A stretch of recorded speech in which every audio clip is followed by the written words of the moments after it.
Assalamu alaikum kuma barkanmu da wannan lokaci da fatan kowa na cikin ƙoshin lafiya. A daren ranar Juma'a Isra'ila ta kai wa Iran hari wanda ta sanadiyar kashe wasu chief of staff da komanda da kuma manyan ma'aikatan mutum hudu da suka san sarrafa nukiliya da kirkirar nukiliya, sannan bayan haka sun yi asarar sojoji da yawa. Yawwa ƴan uwa, kuma da mana subscribe sannan danna mana alamar kararrawa da kuma bidiyon da za ku ga cewa wanda Isra'ila ta yi asara yanayin da wuta take ci take tashi. Yawwa bari ku je ƙarin haske daga bakin Dr. Ibrahim Adam. To babu shakka za mu iya cewa dalilan da yasa suka kai wannan hari kusan abubuwa ne guda uku. Na farko shine abin da ya shafi tattaunawa da ake game da makamashin uranium da ita kasar Iran take ci gaba da sarrafawa, ganin cewa ba a matsaya ba har yanzu. Sannan dalili na biyu shine game da abin da ya shafi wannan kungiyoyi wanda kasar Iran ita take taimaka musu, kuma babu shakka za mu iya cewa sun hana ita kasar Isra'ila zama lafiya, wato kamar kungiyar Houthi da take Yemen,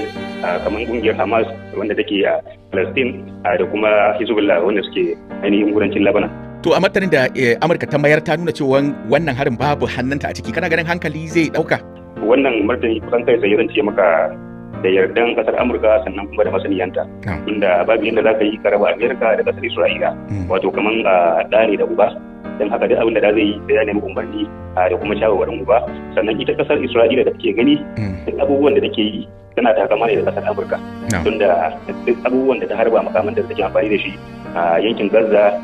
ko kuma kudancin Lebanon ko kasar Iran ma, da wanda ta kai su yanzu da na baya, da duka za ka ga abubuwa ne wanda ko kuma makamai ne wanda kashi 80 ko 90 da ka ga mallakin kasar Amurka ne. Ta yaya kake ganin Iran za ta mayar da martani akan wannan harin da aka kai mata? Babu shakka Iran za ta mayar da martani, amma martanin da za ta mayar ba wani martani bane sabo, tunda ko a baya ma za ka ga irin martanin da take mayarwa shine tana amfani da makamai masu linzami, wanda ita kuma kasar Isra'ila dama tuni tana da tanadin irin wannan abubuwa da za su zo da kuma da tsare su, da tana da ainihin abin da ya shafi ya cikin zazzabin da a wancan baya ma da zai hari da kasar Iran da aka yi amfani da. Sannan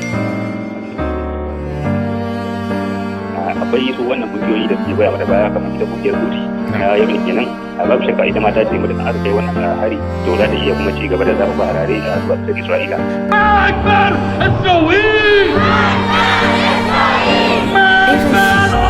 A yankin Gaza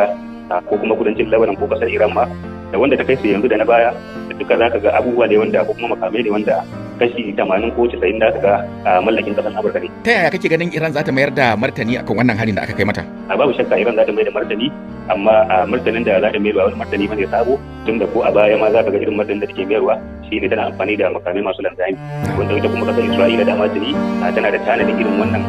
abubuwa da za su zo da kuma da tsare su, da tana da ainihin abin da ya shafi